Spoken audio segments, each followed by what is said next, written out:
प्रेमचंद द्वारा रचित उपन्यास रंगभूमि का अध्याय 13।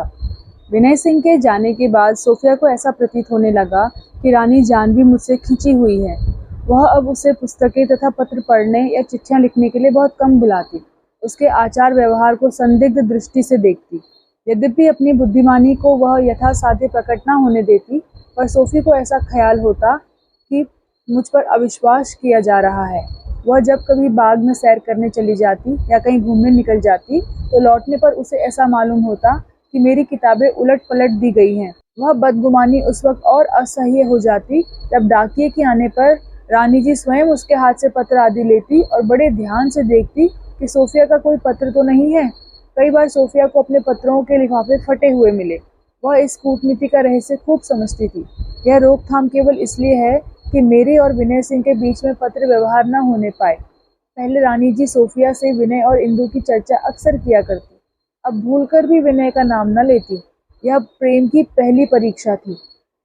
किंतु आश्चर्य यह था कि सोफिया में अब वह आत्माभिमान न था जो नाक पर मक्खी न बैठने देती थी। अब वह अत्यंत सहनशील हो गई थी। रानी जी से द्वेष करने के बदले वह उनकी संशय निवृत्ति के लिए अवसर खोजा करती थी। उसे रानी जी का बर्ताव सर्वथा न्याय संगत मालूम होता था। वह सोचती, इनकी परम अभिलाषा है कि विनय का जीवन आदर्श हो और मैं उसके आत्मसंयम में बाधक न बनूं। मैं इन्हें कैसे समझाऊं कि आपकी अभिलाषा को मेरे हाथों जरा भी झोंका न लगेगा। मैं तो स्वयं अपना जीवन एक ऐसे उद्देश्य पर समर्पित कर चुकी हूँ जिसके लिए वह काफ़ी नहीं। मैं स्वयं किसी इच्छा को अपने उद्देश्य मार्ग का कांटा न बनाऊंगी।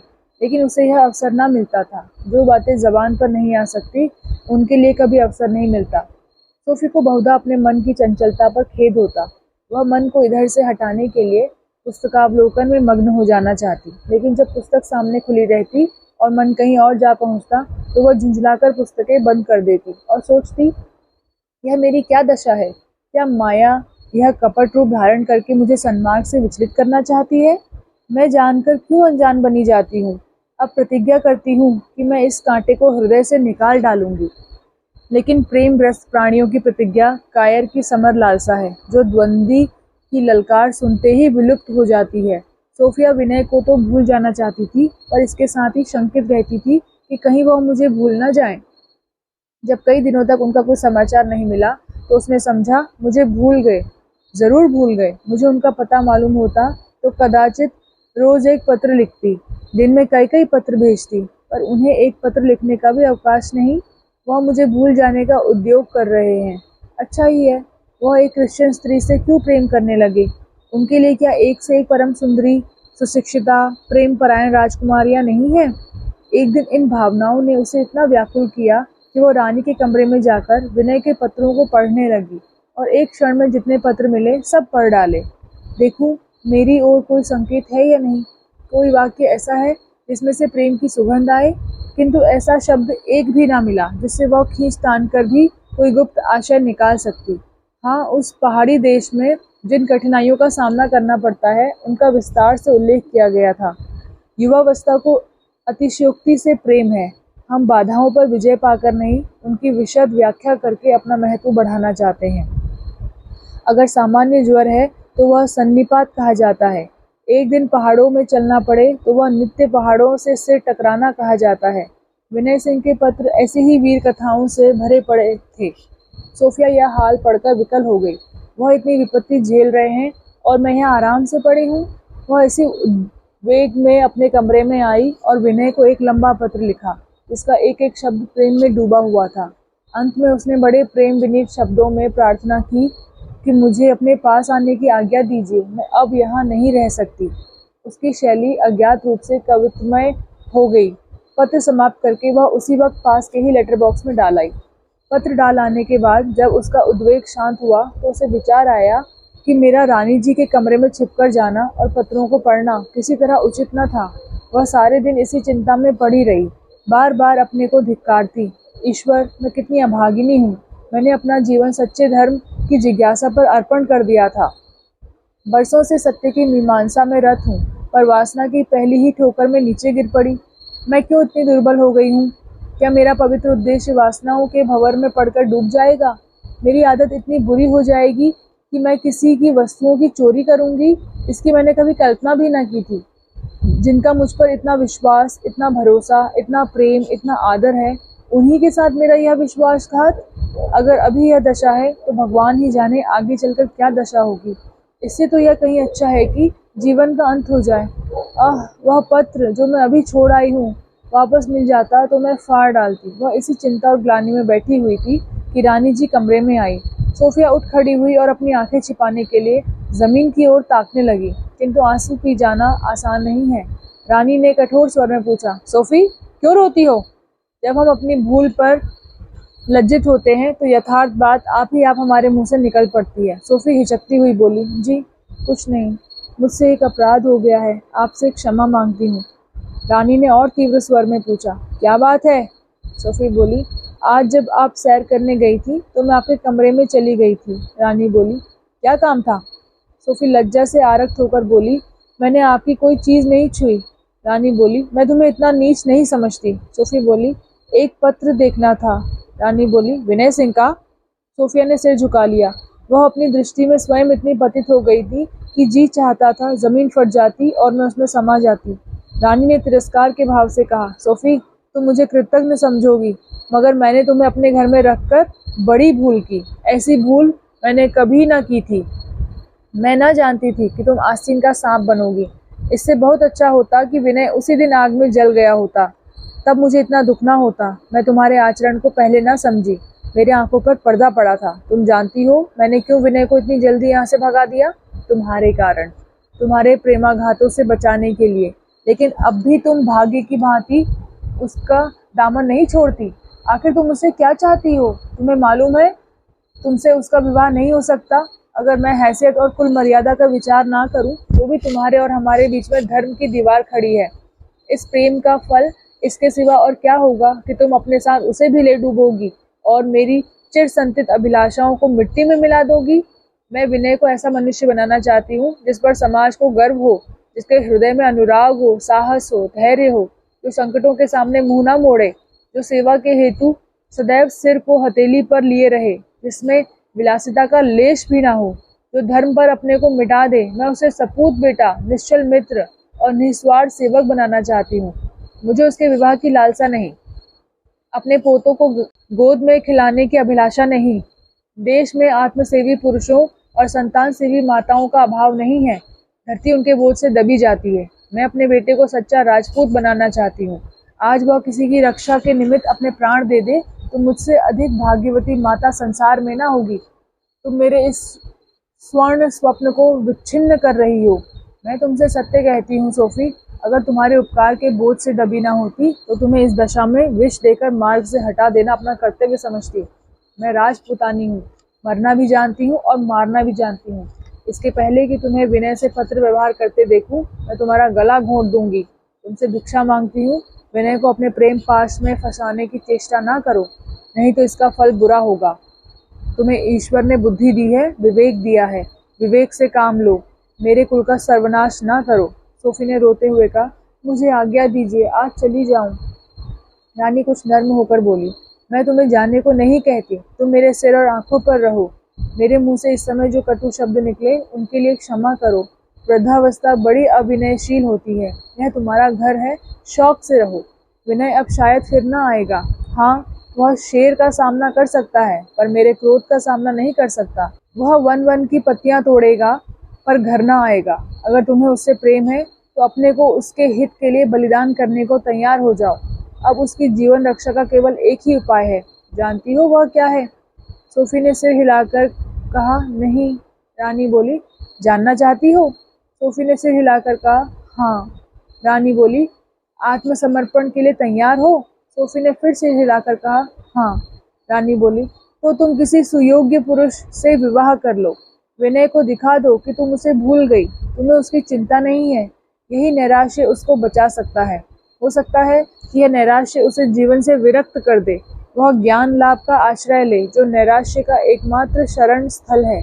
पर संभावना होने पर भी इस उपाय के सिवा दूसरा अवलंब नहीं। स्वीकार करती हो? सोफी रानी के पैरों पर गिर पड़ी और रोती हुई बोली, उनके हित के लिए कर सकती हूँ। रानी ने सोफी को उठाकर गले लगा लिया और करुण स्वर में बोली, मैं जानती हूँ तुम उसके लिए सब कुछ कर सकती हो। ईश्वर तुम्हें इस प्रतिज्ञा को पूरा करने का बल प्रदान करे। यह कहकर जाह्नवी वहां से चली गई। सोफी एक कोच पर बैठ गई और दोनों हाथों से मुंह छिपाकर फूट फूट कर रोने लगी। उसका रोम रोम ग्लानि से पीड़ित हो रहा था। उसे जाह्नवी पर क्रोध न था, उसे उन पर असीम श्रद्धा हो रही थी। कितना उच्च और पवित्र उद्देश्य है। वास्तव में मैं ही दूध की मक्खी हूँ, मुझको निकल जाना चाहिए। लेकिन रानी का अंतिम आदेश उसके लिए सबसे कड़वा ग्रास था। वह योगिनी बन सकती थी, पर प्रेम को कलंकित करने की कल्पना से ही घृणा होती थी। उसकी दशा उस रोगी किसी थी जो किसी बाग में सैर करने जाए और फल तोड़ने के अपराध में पकड़ लिया जाए। विनय के त्याग ने उसे उनका भक्त बना दिया। भक्ति ने शीघ्र ही प्रेम का रूप धारण किया और वही प्रेम उसे बलात् नार के अंधकार की ओर खींचे लिए जाता है। अगर वह हाथ पैर छुड़ाती है तो भय है वह इसके आगे कुछ ना सोच सकी। विचार शक्ति शिथिल हो गई। अंत में सारी चिंताएं, सारी ग्लानि, सारा नैराश्य, सारी विडंबना एक ठंडी सांस में विलीन हो गई। शाम हो गई थी। सोफिया मन मारे उदास बैठी बाग की तरफ टकटकी लगाए ताक रही थी, मानो कोई विधवा पति शोक में मग्न हो। सहसा प्रभु सेवक ने कमरे में प्रवेश किया। सोफिया ने प्रभु सेवक से कोई बात नहीं की, चुपचाप अपनी जगह मूर्तिवत बैठी रही। वह उस दशा को पहुंच गई थी जहां सहानुभूति से भी अरुचि हो जाती है। नैराश्य की अंतिम अवस्था विरक्ति होती है। लेकिन प्रभु सेवक अपनी नई रचना सुनाने के लिए इतने उत्सुक हो रहे थे कि सोफी के चेहरे की ओर उनका ध्यान ही नहीं गया। आते ही आते बोले, सोफी देखो, मैंने आज रात को यह कविता लिखी है, जरा ध्यान देकर सुनना। मैंने अभी कुंवर साहब को सुनाई है, उन्हें बहुत आनंद आया। यह कहकर प्रभु सेवक ने मधुर स्वर में अपनी कविता सुनानी शुरू की। कवि ने मृत्यु लोक के एक दुखी प्राणी के हृदय के भाव व्यक्त किए थे, जो तारागण को देखकर उठे। वह एक एक चरण झूम झूम कर पढ़ते थे और दो दो तीन तीन बार दोहराते थे, किंतु सोफिया ने एक बार भी दाद न दी, मानो वह काव्य रस शून्य हो गई थी। जब पूरी कविता समाप्त हो गई तो प्रभु सेवक ने पूछा, इसके विषय में तुम्हारा क्या विचार है? सोफिया ने कहा, अच्छी तो है। प्रभु सेवक बोला, मेरी सूक्तियों पर तुमने ध्यान नहीं दिया। तारागण की आज तक किसी कवि ने देवात्माओं से उपमा नहीं दी है। मुझे तो विश्वास है कि इस कविता के प्रकाशित होते ही कवि समाज में हलचल मच जाएगी। सोफिया बोली, मुझे तो याद आता है कि शैली और वर्ड्सवर्थ इस उपमा को पहले ही बांध चुके हैं। यहाँ के कवियों ने भी कुछ ऐसा ही वर्णन किया है। कदाचित ह्यूगो की एक कविता का शीर्षक भी यही है। संभव है तुम्हारी कल्पना उन कवियों से ली गई हो। प्रभु सेवक बोला, मैंने काव्य साहित्य तुमसे बहुत ज्यादा देखा है, पर मुझे कहीं यह उपमा नहीं दिखाई दी। सोफिया बोली, खैर, हो सकता है मुझे को याद ना होगा, कविता बुरी नहीं है। प्रभु सेवक बोला, अगर कोई दूसरा कवि यह चमत्कार दिखा दे तो उसकी गुलामी करूं। सोफिया बोली, तो मैं कहूंगी तुम्हारी निगाह में अपनी स्वाधीनता का मूल्य बहुत ज्यादा नहीं है। प्रभु सेवक बोला, तो मैं भी यही कहूंगा कि कवित्व के रसास्वादन के लिए अभी तुम्हें बहुत अभ्यास करने की जरूरत है। सोफिया बोली, मुझे अपने जीवन में इससे अधिक महत्व के काम करने हैं। आजकल घर के क्या समाचार हैं? प्रभु सेवक बोला, वही पुरानी दशा चली आती है। मैं तो आज ही जा गया हूँ। पापा को अपने कारखाने की धुन लगी हुई है और मुझे उस काम से घृणा है। पापा और मम्मा दोनों हरदम भुनभुनाते रहते हैं। किसी का मुंह ही नहीं सीधा होता, कहीं ठिकाना नहीं मिलता। नहीं तो इस माया के घोंसले में एक दिन भी ना रहता। कहाँ जाऊँ कुछ समझ में नहीं आता। सोफिया बोली, बड़े आश्चर्य की बात है कि इतने गुणी और विद्वान होकर भी तुम्हें अपने निर्वाह का कोई उपाय नहीं सोचता। क्या कल्पना के संसार में आत्मसम्मान का कोई स्थान नहीं है? प्रभु सेवक बोला, सोफी, मैं और सब कुछ कर सकता हूँ, पर ग्रह चिंता का बोझ नहीं उठा सकता। मैं निर्द्वंद, निश्चिंत, निर्लिप्त रहना चाहता हूँ। एक सुरम्य उपवन में, किसी सघन वृक्ष के नीचे, पक्षियों का मधुर कलरव सुनता हुआ काव्य चिंतन में मग्न पड़ा रहूं, यही मेरे जीवन का आदर्श है। सोफिया बोली, तुम्हारी जिंदगी इसी भांति स्वप्न देखने में गुजरेगी। प्रभु सेवक बोला, कुछ हो, चिंता से तो मुक्त हूँ, स्वच्छंद तो हूँ। सोफिया बोली, जहाँ आत्मा और सिद्धांतों की हत्या होती हो, वहां से स्वच्छंदता कोसों भागती है। मैं इसे स्वच्छंदता नहीं कहती, यह निर्लज्जता है। माता पिता की निर्दयता कम पीड़ाजनक नहीं होती, बल्कि दूसरों के अत्याचार इतने असह्य नहीं होते जितने माता पिता के। प्रभु सेवक बोला, देखा जाएगा, सिर पर जो आ जाएगी झेल लूंगा, मरने से पहले ही क्यों रोऊं। यह कहकर प्रभु सेवक ने पांडेपुर की घटना बयान की और इतनी डींग मारी कि सोफी चिढ़कर बोली, रहने भी दो, एक गंवार को पीट लिया तो कौन सा बड़ा काम किया। अपनी कविताओं में तो अहिंसा के देवता बन जाते हो, वहां जरा सी बात पर इतने जामे से बाहर हो गए। प्रभु सेवक बोला, गाली सह लेता। सोफिया बोली, जब तुम मारने वाले को मारोगे, गाली देने वालों को भी मारोगे, तो अहिंसा का निर्वाह कब करोगे? राह चलते तो किसी को कोई नहीं मारता। वास्तव में किसी युवक को उपदेश करने का अधिकार नहीं है, चाहे उसकी कवित्व शक्ति कितनी ही विलक्षण हो। उपदेश करना सिद्ध पुरुषों का ही काम है। यह नहीं कि जिसे जरा तुकबंदी आ गई वह लगा शांति और अहिंसा का पाठ पढ़ाने। जो बात दूसरों को सिखलाना चाहते हो वह पहले स्वयं सीख लो। प्रभु सेवक बोला, ठीक यही बात विनय ने भी अपने पत्र में लिखी है। लो, याद आ गया, यह तुम्हारा पत्र है, मुझे याद ही ना रही थी। यह प्रसंग न आता तो जेब में ही रखे लौट जाता। यह कहकर प्रभु सेवक ने एक लिफाफा निकालकर सोफिया के हाथ में रख दिया। सोफिया ने पूछा, आजकल कहाँ हैं? प्रभु सेवक बोला, उदयपुर के पहाड़ी प्रांतों में घूम रहे हैं। मेरे नाम जो पत्र आया है उसमें तो उन्होंने साफ लिखा है कि मैं इस सेवा कार्य के लिए सर्वथा अयोग्य हूँ। मुझमें इतनी सहनशीलता नहीं जितनी होनी चाहिए। युवावस्था अनुभव लाभ का समय है। अवस्था प्रौढ़ हो जाने पर ही सार्वजनिक कार्यों में सम्मिलित होना चाहिए। किसी युवक को सेवा कार्य करने को भेजना वैसा ही है जैसे किसी बच्चे वैद्य को रोगियों के कष्ट निवारण के लिए भेजना। प्रभु सेवक चले गए तो सोफिया सोचने लगी, यह पत्र पढ़ूं या ना पढ़ूं। विनय इसे रानी जी से गुप्त रखना चाहते हैं, नहीं तो यहीं के पते से भेजते। मैंने अभी रानी जी को वचन दिया है, उनसे पत्र व्यवहार ना करूंगी। इस पत्र को खोलना उचित नहीं, रानी जी को दिखा दूं, इससे उनके मन में मुझ पर जो संदेह है वह दूर हो जाएगा। मगर न जाने क्या बातें लिखी हैं। संभव है कोई ऐसी बात हो जो रानी के क्रोध को और भी उत्तेजित कर दे। नहीं, इस पत्र को गुप्त ही रखना चाहिए, रानी को दिखाना मुनासिब नहीं। उसने फिर सोचा, पढ़ने से क्या फ़ायदा, न जाने मेरे चित्त की क्या दशा हो। मुझे अब अपने ऊपर विश्वास नहीं रहा। जब इस प्रेमांकुर को जड़ से उखाड़ना ही है तो उसे क्यों सींचूं? इस पत्र को रानी के हवाले कर देना ही उचित है। सोफिया ने और ज़्यादा सोच विचार नहीं किया। शंका हुई, कहीं मैं विचलित न हो जाऊं। चलनी में पानी नहीं ठहरता। उसने उसी वक्त वह पत्र ले जाकर रानी को दे दिया। उन्होंने पूछा, किसका पत्र है? यह तो विनय की लिखावट जान पड़ती है। तुम्हारे नाम आया है ना? तुमने लिफाफा खोला नहीं? सोफिया बोली, जी नहीं। रानी ने प्रसन्न होकर कहा, मैं तुम्हें आज्ञा देती हूँ, पढ़ो। तुमने अपना वचन पालन किया, इससे मैं बहुत खुश हूँ। सोफिया बोली, मुझे क्षमा कीजिए। रानी बोली, मैं खुशी से कहती हूँ, पढ़ो, देखो क्या लिखते हैं। सोफिया बोली, जी नहीं। रानी ने पत्र ज्यों का त्यों संदूक में बंद कर दिया, खुद भी नहीं पढ़ा। कारण यह नीति विरुद्ध था। तब सोफिया से बोली, बेटी, अब मेरी तुमसे एक और याचना है। विनय को एक पत्र लिखो और उसमें स्पष्ट लिख दो, हमारा और तुम्हारा कल्याण इसमें है कि हम में केवल भाई और बहन का संबंध रहे। तुम्हारे पत्र से यह प्रकट होना चाहिए कि तुम उनके प्रेम की अपेक्षा उनके जातीय भावों की ज़्यादा कद्र करती हो। तुम्हारा यह पत्र मेरे और उनके पिता के हजारों उपदेशों से अधिक प्रभावशाली होगा। मुझे विश्वास है तुम्हारा पत्र पाते ही उनकी चेष्टाएं बदल जाएंगी और वह कर्तव्य मार्ग पर सुदृढ़ हो जाएंगे। मैं इस कृपा के लिए जीवन पर्यंत तुम्हारी आभारी रहूंगी। सोफी ने कातर स्वर में कहा, आपकी आज्ञा पालन करूंगी। रानी बोली, नहीं, मेरी आज्ञा का पालन करना काफ़ी नहीं है। अगर उससे यह भासित हुआ कि किसी की प्रेरणा से लिखा गया है तो उसका असर जाता रहेगा। सोफिया बोली, आपको पत्र लिखकर दिखा दूं? रानी बोली, नहीं, तुम ही भेज देना। सोफिया जब वहां से आकर पत्र लिखने बैठी तो उसे सोचता ही ना था कि क्या लिखूं। सोचने लगी, वह मुझे निर्मम समझेंगे। अगर लिख दूं, मैंने तुम्हारा पत्र पढ़ा ही नहीं तो उन्हें कितना दुख होगा। कैसे कहूं कि मैं तुमसे प्रेम नहीं करती। वह मेज पर से उठ खड़ी हुई और निश्चय किया, कल लिखूंगी। एक किताब पढ़ने लगी। भोजन का समय हो गया, 9 बज गए। अभी वह मुंह हाथ धोकर बैठी ही थी कि उसने रानी को द्वार से अंदर की ओर झांकते देखा। समझी किसी काम से जा रही होंगी। फिर किताब देखने लगी। 15 मिनट भी ना गुजरे थे कि रानी फिर दूसरी तरफ से लौटी और कमरे में झांका। सोफी को उनका यों मंडराना बहुत नागवार मालूम हुआ। उसने समझा, यह मुझे बिल्कुल काठ की पुतली बनाना चाहती हैं, बस इनके इशारों पर नाचा करूं।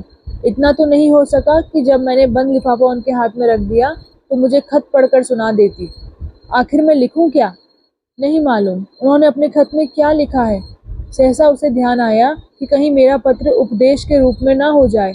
वह इसे पढ़कर शायद मुझसे चिढ़ जाएं। अपने प्रेमियों से हम उपदेश और शिक्षा की बातें नहीं, प्रेम और परितोष की बातें सुनना चाहते हैं। बड़ी कुशल हुई, नहीं तो वह मेरा उपदेश पत्र पढ़कर ना जाने दिल में क्या समझते। उन्हें ख्याल होता, गिरजा में उपदेश सुनते सुनते इसकी प्रेम भावनाएं निर्जीव हो गई हैं। अगर वह मुझे ऐसा पत्र लिखते तो मुझे कितना बुरा मालूम होता। मैंने बड़ा धोखा खाया। पहले मैंने समझा था उनसे केवल आध्यात्मिक प्रेम करूंगी। अब विदित हो रहा है कि आध्यात्मिक प्रेम या भक्ति केवल धर्म जगत की ही वस्तु है। स्त्री पुरुष में पवित्र प्रेम होना असंभव है। प्रेम पहले उंगली पकड़कर तुरंत ही पहुंचा पकड़ता है। यह भी जानती हूँ कि यह प्रेम मुझे ज्ञान के ऊंचे आदर्श से गिरा रहा है। हमें जीवन इसलिए प्रदान किया गया है कि सद्विचारों और सत्कार्यों से उसे उन्नत करें और एक दिन अनंत ज्योति में विलीन हो जाएं। यह भी जानती हूँ कि जीवन नश्वर है, अनित्य है और संसार के सुख अनित्य और नश्वर हैं। यह सब जानते हुए भी पतंग की भांति दीपक पर गिर रही हूँ। इसीलिए तो कि प्रेम में वह विस्मृति है जो संयम, ज्ञान और धारणा पर पर्दा डाल देती है। भक्तजन भी आध्यात्मिक आनंद भोगते रहते हैं, वासनाओं से मुक्त नहीं हो सकते। जिसे कोई बलात् खींचे लिए जाता हो, उससे कहना कि तू मत जा कितना बड़ा अन्याय है। पीड़ित प्राणियों के लिए रात एक कठिन तपस्या है। ज्यों-ज्यों रात गुजरती थी, सोफी की उद्विग्नता बढ़ती जाती थी। आधी रात तक मनोभावों से निरंतर संग्राम करने के बाद अंत को उसने विवश होकर हृदय के द्वार प्रेम क्रीड़ाओं के लिए उन्मुक्त कर दिए। जैसे किसी रंगशाला का व्यवस्थापक दर्शकों की रेल पेल से तंग आकर शाला का पट सर्वसाधारण के लिए खोल देता है। बाहर का शोर भीतर के मधुर स्वर प्रवाह में बाधक होता है। सोफी ने अपने को प्रेम कल्पनाओं की गोद में डाल दिया, अबाध रूप से उनका आनंद उठाने लगी। क्यों विनय, तुम मेरे लिए क्या क्या मुसीबतें झेलोगे? अपमान, अनादर, द्वेष, माता पिता का विरोध, तुम मेरे लिए यह सब विपत्ति सह लोगे। लेकिन धर्म, वह देखो तुम्हारा मुख उदास हो गया। तुम सब कुछ करोगे पर धर्म नहीं छोड़ सकते। मेरी भी यही दशा है। मैं तुम्हारे साथ उपवास कर सकती हूँ, तिरस्कार, अपमान, निंदा सब कुछ भोग सकती हूँ, पर धर्म को कैसे त्याग दूँ? ईसा का दामन कैसे छोड़ दूँ? ईसाइयत की मुझे परवाह नहीं, वह केवल स्वार्थों का संगठन है। लेकिन उस पवित्र आत्मा से क्यों मुंह मोड़ूं जो क्षमा और दया का अवतार थी? यह संभव नहीं कि मैं ईसा के दामन से लिपटी रहकर भी अपनी प्रेमाकांक्षा को तृप्त करूं। हिंदू धर्म की उदार छाया में किसके लिए शरण नहीं? आस्तिक भी हिंदू है, नास्तिक भी हिंदू है, 33 करोड़ देवताओं को मानने वाले भी हिंदू हैं। जहाँ महावीर के भक्तों के लिए स्थान है, बुद्ध देव के भक्तों के लिए स्थान है, वहाँ क्या यीशु के भक्त के लिए स्थान नहीं है? तुमने मुझे अपने प्रेम का निमंत्रण दिया है, मैं उसे अस्वीकार क्यों करूं? मैं भी तुम्हारे साथ सेवा कार्य में रत हो जाऊंगी, तुम्हारे साथ वनों में विचरूंगी, झोंपड़ी में रहूंगी। मुझसे बड़ी भूल हुई। मैंने नाहक वह पत्र रानी जी को दे दिया। मेरा पत्र था, मुझे उसके पढ़ने का पूरा अधिकार था। मेरे और उनके बीच प्रेम का नाता है, जो संसार के और सभी संबंधों से पवित्र और श्रेष्ठ है। मैं इस विषय में अपने अधिकार को त्याग कर विनय के साथ अन्याय कर रही हूँ। नहीं, मैं उनसे दगा कर रही हूँ। मैं प्रेम को कलंकित कर रही हूँ, उनके मनोभावों का उपहास कर रही हूँ। यदि वह मेरा पत्र बिना पढ़े ही फाड़ कर फेंक देते तो मुझे इतना दुख होता कि उन्हें कभी क्षमा न करती। क्या करूं? जाकर रानी जी से वह पत्र मांग लूं? उसे देने में उन्हें कोई आपत्ति नहीं हो सकती। मन में चाहे कितना ही बुरा माने, पर मेरी अमानत मुझे अवश्य दे देंगी। वह मेरी ममा की भांति अनुदार नहीं है, मगर मैं उनसे मांगू क्यों? वह मेरी चीज है, किसी अन्य प्राणी का उस पर कोई दावा नहीं। अपनी चीज ले लेने के लिए मैं किसी दूसरे का एहसान क्यों उठाऊं? 11 बज रहे थे। भवन में चारों ओर सन्नाटा छाया हुआ था। नौकर चाकर सब सो गए थे। सोफिया ने खिड़की से बाहर बाग की ओर देखा। ऐसा मालूम होता था कि आकाश से दूध की वर्षा हो रही है। चांदनी खूब छिटकी हुई थी। संगमरमर की दोनों परियां जो हौज के किनारे खड़ी थी, उसे निस्वर संगीत की प्रकाशमयी प्रतिमाओं सी प्रतीत होती थी, जिससे सारी प्रकृति उल्लसित हो रही थी। सोफिया के हृदय में प्रबल उत्कंठा हुई कि इसी क्षण चलकर अपना पत्र लाऊं। वह दृढ़ संकल्प करके अपने कमरे से निकली और निर्भय होकर रानी जी के दीवान खाने की ओर चली। वह अपने हृदय को बार बार समझा रही थी, मुझे भय किसका है? अपनी चीज लेने जा रही हूँ। कोई पूछे तो उससे साफ साफ कह सकती हूँ, विनय सिंह का नाम लेना कोई पाप नहीं है। किंतु निरंतर यह आश्वासन मिलने पर भी उसके कदम इतनी सावधानी से उठते थे कि बरामदे के पक्के फर्श पर भी कोई आहट न होती थी। उसकी मुखाकृति से वह अशांति झलक रही थी, जो आंतरिक दुश्चिंता का चिन्ह है। वह सहमी हुई आंखों से दाहिने बाएं आगे पीछे ताकती जाती थी। जरा सा भी कोई खटका होता तो उसके पांव स्वतः रुक जाते थे और वह बरामदे के खंभों की आड़ में छिप जाती थी। रास्ते में कई कमरे थे, यद्यपि उनमें अंधेरा था, रोशनी गुल हो चुकी थी, तो भी वह दरवाजे पर एक क्षण के लिए रुक जाती थी कि कोई उनमें बैठा ना हो। सहसा एक टेरियन कुत्ता, जिसे रानी जी बहुत प्यार करती थी, सामने से आता हुआ दिखाई दिया। सोफिया के रोए खड़े हो गए। इसने जरा भी मुंह खोला और सारे घर में हलचल हुई। कुत्ते ने उसकी ओर सशंक नेत्रों से देखा और अपने निर्णय की सूचना देना ही चाहता था कि सोफिया ने धीरे से उसका नाम लिया और उसे गोद में उठाकर उसकी पीठ सहलाने लगी। कुत्ता दुम हिलाने लगा, लेकिन अपनी राह जाने के बदले वह सोफिया के साथ हो लिया। कदाचित उसकी पशु चेतना ताड़ रही थी कि कुछ दाल में काला जरूर है। इस प्रकार 5 कमरों के बाद रानी जी का दीवान खाना मिला। उसके द्वार खुले हुए थे, लेकिन अंदर अंधेरा था। कमरे में बिजली के बटन लगे हुए थे। उंगलियों की एक अति सूक्ष्म गति से कमरे में प्रकाश हो सकता था।